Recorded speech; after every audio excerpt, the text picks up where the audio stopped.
Jeg må sige, det der sponsorat for normalt, det faldt simpelthen bare perfekt. Altså, Vi er en veterankalderklub, som blev skiftet for lidt over et år siden.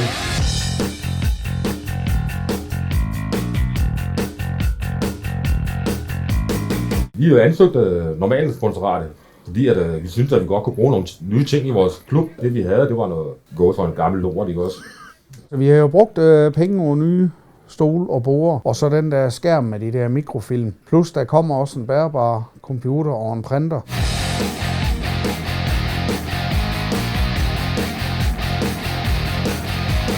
Fællesskab, det er selvfølgelig det største. Men altså, som sagt, vi kører altså altid til en pølsevogn. Det gør vi altså. Det kan godt være 8 mand afsted, kommer ud til en pølsevogn, så får vi en hotdog, og så kan vi jo godt sige, jamen, hvad du er, klub, de giver lige en is. Det var svært sidste år. Nu kan vi få en gammeldags vaffel i, så kan man også lægge det ud.